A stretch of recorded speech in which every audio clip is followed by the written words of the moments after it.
Welcome to the questions and answers, okay, for flat feet and bunions. So let's start off. Okay, question one. Oh, there's two questions that are really, really similar about flat feet. From Deborah Celeste McCoy 398 and from Wasn't Me 777. What about genetic component? I've had flat feet from birth. Exercise has seemed beneficial. The other one, kids born with flat feet never get mentioned. I find that strange. I think it runs in the family, and you cannot do anything about it. Let's look at this, because there's a difference between belief systems and reality. Every child is born with flat feet. They really are. And everybody is born without the curve in the neck and the curve in the low back. These are all structures that develop as we get our gravity, or our balance, our position in space, or proprioception. This is why crawling is so important, because that starts to develop the secondary lordotic curves in the cervical and lumbar spine. Now that's important. This is why crawling on children is so fantastic. This is why I don't like those little machines that you put the kid in, that they're forced to sit up and they walk around. They're fantastic because it's great. It gives the kid some free time where that frees up the parents, but it's not good for the child's lordotic development or cervical or lumbar development. Now, flat feet, everyone is born with, and you develop by restoring that motion of the foot and by balancing. So the more you use the feet, the more the structures develop. Now, there are congenital anomalies, which are incredibly rare. The talus, which is that bone right in the middle of the U joint, you've got the fibula and the tibia on either side. That can be fused, elongated. You can have malformation. You can have the bones that form the arch of the foot could be fallen from some type of trauma. There's a lot of different things. There's nutrient deficiencies in the mom. It can lead to that. Also, neurologic deficits. Such as Ehlers-Danlos syndrome, okay, which it just is really a tissue production problem. So if it's running in the family, look at environment, look at nutrient deficiencies of the mom, look at altered biomechanics where parents are putting the kids in those little walkers instead of allowing them to crawl. Also, look at cerebral palsy, Down syndrome, and again, all these lesions or central nervous system lesions that can alter that biomechanics of the foot. So there's a lot of different congenital anomalies, but everyone is born with flat feet. Now, when you say it runs in the family, realize that I've never seen where 100% of the people in the family have flat feet. Okay, it's going to be one or two, and then you're going to see bunion formation. You're going to understand the history of that person. Like, did they have a trauma or a fall when they were a child? Did they have some type of neurotoxins?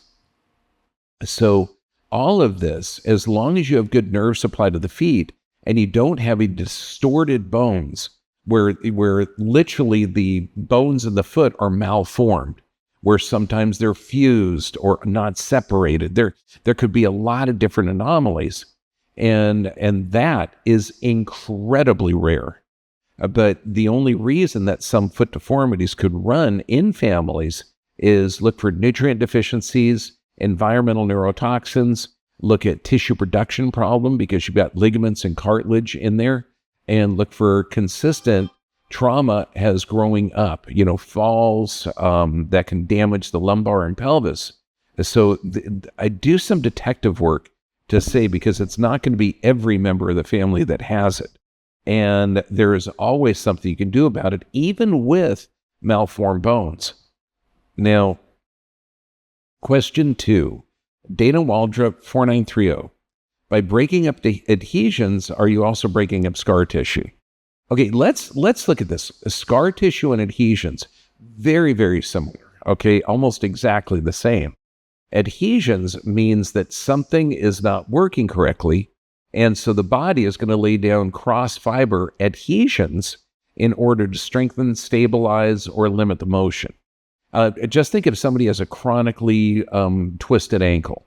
There's going to be less motion in that ankle because the body is going to lay down adhesions to limit the motion so you don't twist it anymore. Scar tissue is going to be from a direct trauma, like fall, where you tear something.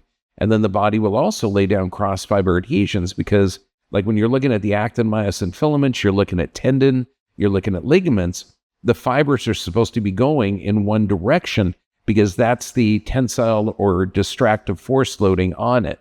And cartilage, the same thing. It's under compressive force loadings. So if you look at most of the fibers are in one direction. If there's damage to that, the body wants to strengthen it even more, and it'll lay down cross-fiber adhesions. So it's very, very simpler. And now, using the golf ball on the bottom of the foot to break up adhesions, you're also putting a force loading from the inferior to the superior. So you're forcing that arch back in the foot. Because if you've had a chronically flat foot, all the cartilage in that foot is going to start to remodel to the new force loading. So by using that golf ball, gently you start slowly building up that arch, and then that arch can now reform the cartilage to the new force loading, and then the body can get that curve back. But again, you still got to address all the other causes. But yes, that will break up adhesions, scar tissue. It's going to start to reform the cartilage. Okay, there's a lot of things that you can do, but understand the body is intelligent.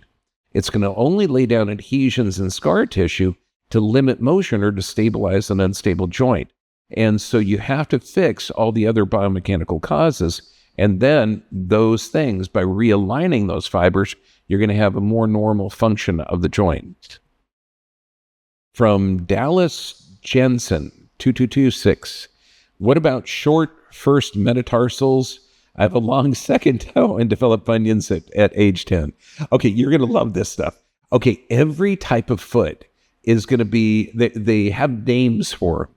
Okay, and there's feet that have all the toes are level and the second toe is sticking up. So you might say that that's the short first metatarsal, and that's considered a Celtic foot. Usually when the first metatarsal or the big toe is shorter and the next toe is larger, you're looking at, that's a Greek foot. When you're looking at the big toe and all the other toes go in an angle coming down, that's an Egyptian foot. So they just have different categories. So this isn't some weird birth defect most of the time. It's literally how your relatives are, and it's not going to form bunions. It doesn't change the biomechanics of the foot. It literally is, that's just the style of the foot. It's like blue eyes or brown eyes. So the bunion formation, though, has to do with compromised nerve supply to it. So that's going to be a pelvic issue, lumbar issue, calf issue, some type of altered biomechanics. But yeah, you got to look at the types of the feet. Because, I mean, I work on feet on every patient, okay? Because you've got to restore the biomechanics. Otherwise, the pelvis is going to be completely unstable. So you got to look at everything. I know it's called holistic. It's just common sense. But you're going to see such a variety. You know, have a party with your friends and have everybody come barefoot and check out the feet. You're going to see a variety of first and second toes that are going to be either elongated, short, level, down, angle. There's a lot of varieties. Now, Jerry Acosta. Any correlation with overpronation with flat feet? Absolutely.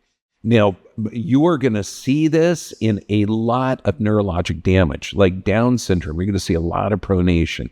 Ehlers-Danlos syndrome, a lot of pronation. Okay, and so it has to do with altered control. And this is also why we look at feet motion. We look at feet stimulation to help with Parkinson's, upper motor neuron lesions, to get the brain to fire off correctly. You're looking at post-strokes, okay?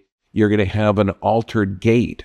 So this is why looking at biomechanics of the feet, biomechanics of the gait, directly equate to information going up to the brain, but that brain's control of the body can alter that pronation or supination of the foot. So absolutely. You've got to look at why the foot is unstable. Could be nutrient deficiency or some type of chronic stress state. Could be a neurologic issue. So then you've got to look at the central nervous system and look for both halves of the brain to fire correctly. Hugely important. But know that this is an alarm, not a problem. Question 5 from LW star 422. What about high arch and being over 60? Baby, I'm over 62. I don't think we start peaking until around 80. Okay, so yeah, over 60 is it, man. You got experience and you're healthy. High arch, let's look at this. Now, there could be scar tissue that forms that arch, so there's lack of flexibility. There could be past trauma or fusions of that. So it's essential that when you go to your chiropractor, that they're checking for a shearing aspect of that. They're checking for mobility of all the tarsals, the metatarsals, the calcaneus, the calf. Look at dorsiflexion of the foot. So you're going to look at the calf biomechanics. Look at all the biomechanics in that whole area, and you're going to see the cause of it. Now, my mom was a 40s glamour gal, okay? And she wore high heel shoes all the time. And I mean, to where her calf was so incredibly short that she would always walk on her tiptoes. We actually bought her high-heeled tennis shoes so she could go shopping in more comfortable shoes. She actually wrote a book called A View from High-Heeled Shoes. So, you know, when you're talking a high arch, her arches were horrible because they were in an altered biomechanics day in, day out. Okay, but this was the style of the time. It's not as bad as foot binding in the Asian cultures, but it's pretty darn close. So you got to go in there and have somebody work the metatarsals, tarsals, look at the mobility, look at the pelvic issues that could be associated with it, and look at the gait issues, which could be a brain issue as well. But yeah, just understand that this is going to be an alarm, generally not a problem, but it's going to be an alarm to altered biomechanics, like my mom wearing high-heeled shoes all the time, or some type of past trauma or a congenital anomaly. So just have somebody do a thorough assessment, but you've got to check feet. And this is for all the doctors. You got to check feet on everybody. So please check out our Dr. B VIP site. And on there, I can speak freely, and then we can talk about solutions that I can't talk about here. But God bless you. Stay healthy, my friends.